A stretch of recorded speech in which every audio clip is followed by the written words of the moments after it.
4 things I changed in my life.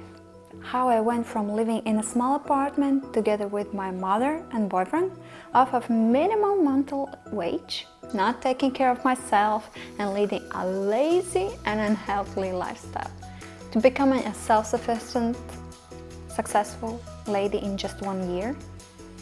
It can be achieved by anyone, I would like to say, but it was an emotional roller coaster that required a lot of energy and effort.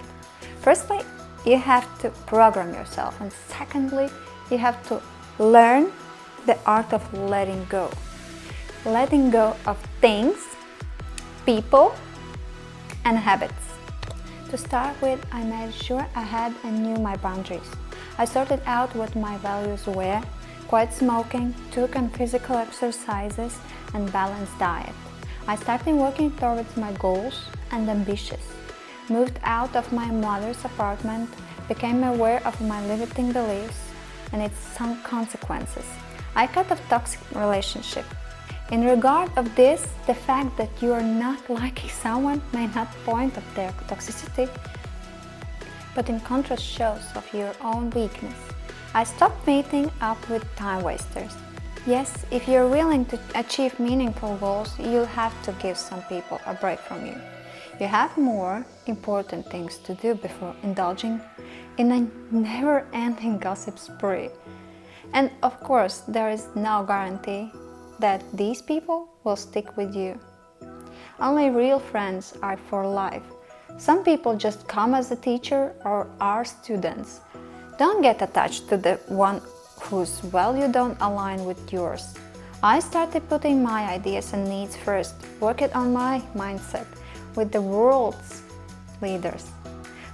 May it be affirmation or some kind of goal-oriented challenge or marathon where you're working on your thoughts patterns and overcoming possible obstacles. I come back to these challenges every year to evolve a new level. Smaller or larger goals, the power of thoughts is taken advantage of regularly. As a researcher have proved that our thoughts manifest in our reality, despite us being aware or unaware. I have even come up with my own method that lets me manifest whatever I want in months' time. I started dressing like a winner. Some time ago, I used to be like a hedgehog. In school with a strict uniform, I stood out with my seemingly rebellious look. But it didn't last. In the last years of school, I understand that being punk, or Pokemon, as some call me, wasn't something I gravitated toward anymore. I figured that my goals were much higher and my look were holding me back. I started analyzing how successful people dressed, how fulfilled and happy people dressed. Figure out what a capsule wardrobe means for my style, what suits me and what doesn't. Quality over quantity. Finishing a course of style and coloristic to understand the nuances better. Acknowledge the importance of accessories and even got into etiquette. Came up with the 10 rules for a quality purchase as well as a style in general for myself and came to the conclusions that it doesn't have to be stylish or trendy, but rather elegant and sophisticated.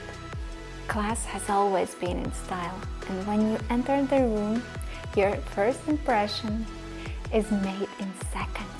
And if it didn't happen to be a great one, you'll have to fight for it, to be changed years to come. I started paying attention to communication and manners. Soon after, I found out that not only my appearance and mindset have to change, but I also need to learn how to carry myself like a first-class lady. I took my old books from the time when I studied hotel service and began to study manners and communication once again. While improving my knowledge with the pros in this, I strive to be and grow in this environment, creating my own rules to follow, be disciplined enough to lift others without them even knowing or by request. I lived a cinematography life and did my best at behaving elegantly and respectfully, both in public and in private. got familiar with the dining etiquette and perfected. We eat at least 2 times a day, so I got many possible training options. At home, when I'm dining with my family or friends, out on a picnic or at a nice restaurant. When you get used to it, you're not left stunned when steam doubles the cutlery around your plate. Knowing the rules yet applying your knowledge only by occasion, or in my case, all the time, as I'm thrilled by this culture. If you know the rules, you can break them, my teacher once said to me. Start doing what I like regarding studies and professional career I dreamed of. I always wondered, do you really need to live your whole life doing what you don't quite enjoy? Or can you try as many crafts as you need to figure out what truly brings you joy and keep doing it? So I keep going things that caught me interest, and soon after acknowledged they didn't spark the right kind of passion in me. I didn't want to have 5 different jobs just to get by. I wanted to find something that would get me excited first thing in the morning. I wanted to feel like I could conquer the world and of course make money out of it. As what woman would I be if I couldn't support my own lifestyle? Don't be a feminist at home, as there is one woman and one man, not 2 men competing with the number they make a month. This applies only on heterosexual relationship, of course. An elegant lady can pay for herself. Buy dinner, clothes or trip to Maldives. She knows her balance and can afford everything she needs or desire. It doesn't mean that you have to pay for yourself and do it always. It just means you could if you need to. But if he wants to support you financially, have respect for this man. Don't talk him out of doing it, yet consider whether it's respectful toward yourself and whether it's appropriate. Doing what you love, change the way you feel, talk and act. If we choose to change, our surroundings change. We attract the right kind of people. New opportunities arise. I found my dream man just because my past self changed. We attract what we are.